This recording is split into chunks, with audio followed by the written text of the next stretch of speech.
Hey, welcome back to Dad's Garage. Today we're out in the proving grounds giving you a little weekly update on where we are with the aquaponics. Our vertical grow towers are doing real good. We're starting to get some berries on them. Some of them are starting to turn red.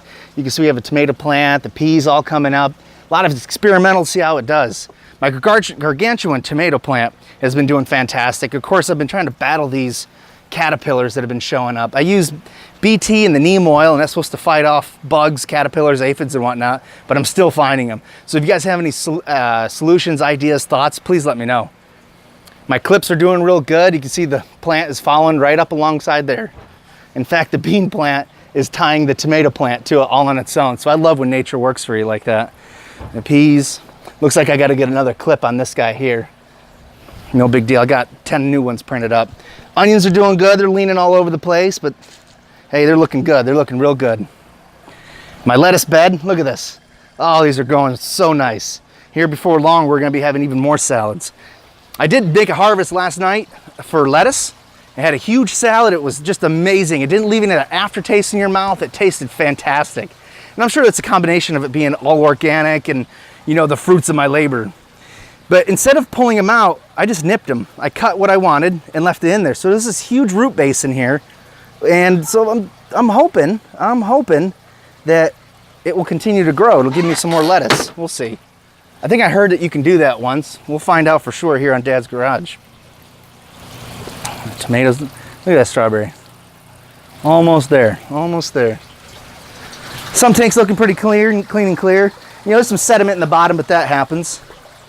I haven't emptied this guy in a long time, so I'm sure there's some great sediment at the bottom. And fish, I just fed them. And of course they're camera shy. But we'll leave them alone. I don't want to mess with them too much.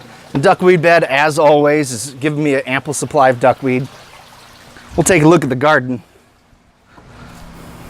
So we'll start in the new section down here.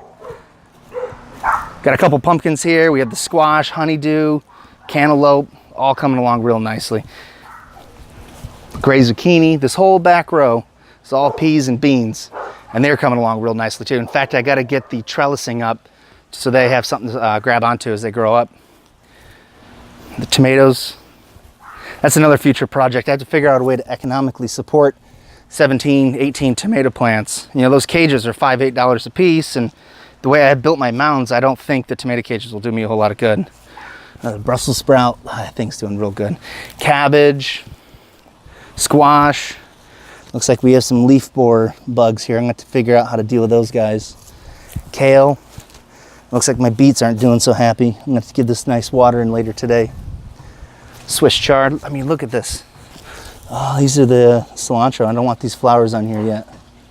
We're going to have to do a salsa or something. And we have jalapenos. We have the cilantro. And we have tomatoes over there. I'm sure we can get something going. And of course, the infamous pumpkin patch is just going gangbusters. The Romanesco broccoli. Well, that's it for the weekly update. Just a little update to show you guys where we're at, where we've been going, and what I have planned for the future. I appreciate you watching. If you give me a like, share, subscribe, it all does a lot to help out the channel. You guys have a wonderful day. Goodbye.